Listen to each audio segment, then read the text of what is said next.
Power breakfast तमाम सारे संकेतों के साथ ग्लोबल मार्केट से अपडेट और टैरिफ के फ्रंट पर क्या नए अपडेट्स हैं, कमोडिटी मार्केट में क्या एक्शन है और आज के लिए बड़े स्टॉक्स आपके जहां आपको नजर रखें तमाम सारे संकेतों के साथ शो में शामिल है। लेकिन पहले एक बार यूएस मार्केट्स का रुख करते हैं, जिसे समझाने के लिए हमारे साथ नेहा भी बनी हुई है जो 1 अगस्त से फिर से फार्मा पर टैरिफ लगाने की बात कर रहे हैं। एक नया बयान दिख रहा है ये नेहा, लेकिन बाजारों ने कैसे रिएक्ट किया इस पर? अभी तो इनफैक्ट ये देखना होगा क्योंकि ये जस्ट खबर आई ही है हमारे पास। कल थोड़ा सा मिला जुला एक्शन देखने को मिला, लेकिन मैं क्विकली बता दूं कि इन्होंने रिपोर्टर्स के सामने कुछ बातें कही हैं। तो उनमें से एक बात तो ये है कि फार्मास्यूटिकल्स पर वो 1 अगस्त से छोटे टैरिफ से शुरुआत करेंगे और फिर धीरे धीरे करके इसको बिल्टअप करेंगे। साल भर का समय दिया जाएगा फार्मा कंपनियों को। लेकिन जो उन्होंने कहा था कि ऊंचा टैरिफ लगाएंगे, इससे पहले वो 200% फार्मास्यूटिकल्स पर टैरिफ की बात कर चुके हैं। अब 1 साल के बाद उतना महंगा टैरिफ करते हैं या कौन सा नंबर निकल कर आता है, ये देखने वाली बात होगी। लेकिन अभी उन्होंने कहा है कि 1 अगस्त से वो छोटे टैरिफ के साथ फार्मास्यूटिकल्स पर लागू करेंगे ये जो टैरिफ लगाने की प्रक्रिया है।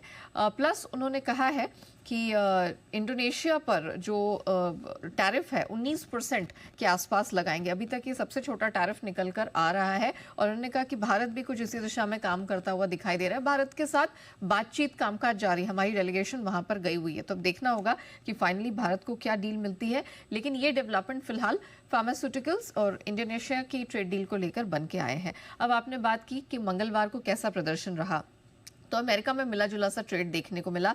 नैस्डैक में हमने रिकॉर्ड क्लोजिंग बनते हुए देखी। दिन की ऊंचाई कह सकते हैं कि रिकॉर्ड ऊंचाई से हालांकि क्लोजिंग जो हुई है नैस्डैक की वो ऑलमोस्ट 170-175 पॉइंट नीचे हुई है और गिरकर ये फाइनली 37 अंक ऊपर बंद हुआ है। S&P में भी हमने रिकॉर्ड हाई बनते हुए देखे, लेकिन क्लोजिंग रिकॉर्ड हाई स्तरों पर हुई नहीं है।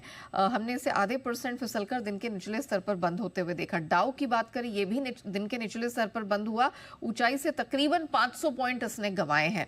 तो आप कह सकते हैं कि जितनी भी स्ट्रेंथ दिन की शुरुआत में दिख रही थी वो फाइनली क्लोजिंग तक फिजल आउट होती हुई दिखाई दी। दरअसल महंगाई यहां पर थोड़ी अमेरिकी इकोनॉमी की पेंच फंसती हुई दिखाई दे रही है।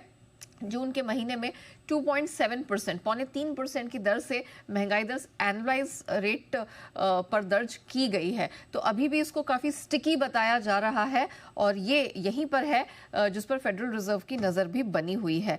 बैंकों के नंबर्स निकल कर आ रहे हैं। वैसे देखा जाए on the face of it तो नंबर्स एकदम से खराब नहीं है, लेकिन आगे के लिए जिस तरह की अनसर्टेनिटी है, जो मैनेजमेंट की कमेंट्री निकल कर आ रही है, उसके चलते हमने देखा कि अच्छे नंबर्स, ठीक ठाक नंबर्स के बावजूद भी जो बैंकिंग स्टॉक्स हैं वो वहां पर गिरते हुए नजर आए।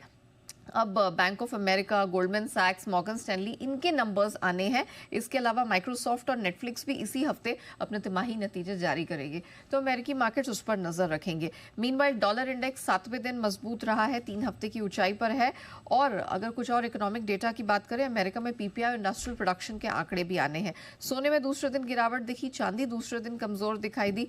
कच्चा तेल दूसरे दिन लाल निशान में था, ब्रेंट क्रूड $69 के नीचे बंद हुआ। बेस मेटल्स में हमने बिल्कुल मिला जुला कारोबार देखा है। एलएमई कॉपर 9600 के इर्द गिर्द घूम रहा है, जबकि एल्यूमिनियम जिंक में आधे से 1% की कमजोरी रही।